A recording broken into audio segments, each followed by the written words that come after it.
एक बार एक व्यक्ति गुरु नानक देव जी के पास जाता है और वो गुरु नानक देव जी को बोलता है कि मुझे जीवन का मूल्य पता करना है कि जीवन का मूल्य क्या है।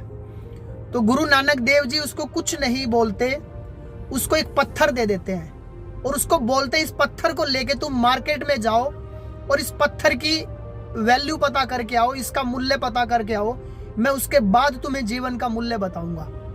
वो आदमी उस पत्थर को लेके मार्केट में जाता है। कुछ दूरी पर जाने के बाद वो देखता है कि एक आदमी रेहड़ी लगा के वहां पे आलू बेच रहा होता है, सब्जी वाला। वो सब्जी वाले के पास जाता है, वो बोलता है कि भाई साहब इस पत्थर का मुझे कितने रुपए आप दोगे। तो उस रेहड़ी वाले ने उस पत्थर को देखा, बोला जी ये पत्थर तो मेरे किसी काम का नहीं है, इससे मैं अपनी सब्जी वब्जी तोल सकता हूँ, तो इसके बदले में मैं आपको, इसका वजन लगभग 1 किलोग्राम है, तो इसके बदले में मैं तुम्हें 1 किलोग्राम आलू दे सकता हूँ। उसने उसको मना कर दिया, वो पत्थर लेके वो आगे बढ़ गया। उसके बाद वो आगे एक सुनार की दुकान पे गया। उसने सुनार से पूछा कि भाई साहब इस पत्थर की मुझे क्या वैल्यू आप दे दोगे। तो सुनार ने उसको देखा कि ये कोई धातु की वस्तु मुझे लग रही है। तो सुनार ने बोला कि मैं इसके 5,000 रुपये तुम्हें दे सकता हूँ। उस व्यक्ति ने सुनार को मना कर दिया और वो पत्थर लेके आगे बढ़ गया। आगे गया तो एक हीरो का जो माणिक का पारखी होता है उसका बहुत बड़ा शोरूम था। वो शोरूम के अंदर चला गया और जब उस शोरूम के मालिक को उसने पत्थर दिखाया तो उसने उससे पूछा कि इस पत्थर की क्या वैल्यू है, इसका क्या मूल्य है, मुझे आप क्या दे सकते हो। उसने उस पत्थर को गौर से देखा। उसने जमीन पे एक लाल कपड़ा बिछाया, उसके ऊपर उस पत्थर को रखा। 4 बार उसने उस पत्थर को अपने माथे से लगाया, उसको चूमा। उसने बोला कि ये कीमती लाल मणि पत्थर तुझे कहां से मिला। मैं अपनी पूरी दुकान, पूरी ज्वेलरी, पूरा साजो सामान भी अगर मैं बेच दूं तो भी इस माणिक का मूल्य मैं नहीं चुका सकता, ये अमूल्य है। तो उसने कहा कि मुझे ये बेचना नहीं है और उस पत्थर को लेके वापिस वो गुरु नानक देव जी के पास चला गया। गुरु नानक देव जी ने उससे पूछा कि इसका मूल्य पता किया तुमने। तो उसने बताया जी गुरु जी मैंने पता किया।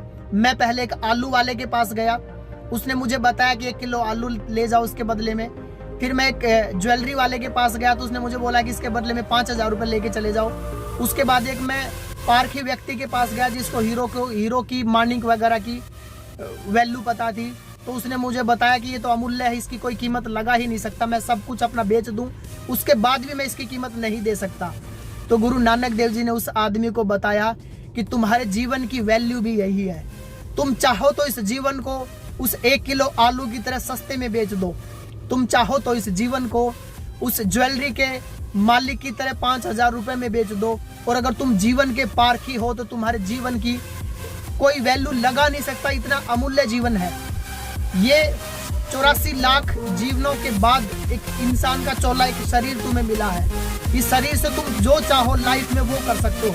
तुम बड़े से बड़ा इतिहास रच सकते हो, जो आज तक किसी ने नहीं किया वो तुम कर सकते हो। तो तुम अपनी वैल्यू को समझो। ठीक, हमें भी अपनी वैल्यू को समझना होगा। भगवान ने हमें बहुत सारी चीजें ऐसी दी हैं जिसके लिए हमें रोजाना भगवान का शुक्रगुजार होना चाहिए। हमारी लाइफ में प्रॉब्लम्स क्या है, हम रोजाना उन चीजों को देखते हैं जो हमारी लाइफ में नहीं है, लेकिन हमारे पास हजारों सैकड़ों ऐसी चीजें हैं जो हमारे पास और दुनिया में बहुत सारे लोगों के पास नहीं है। हम बहुत सारे मामलों में दुनिया के बहुत सारे लोगों से बेहतर हैं। हमें उसकी वैल्यू करनी चाहिए, भगवान का थैंक यू करना चाहिए और अपने जीवन के मूल्य को समझना चाहिए। Thank you very much. मिलते हैं जल्दी एक और नई कहानी के साथ। जय हिंद, जय भारत, वंदे मातरम।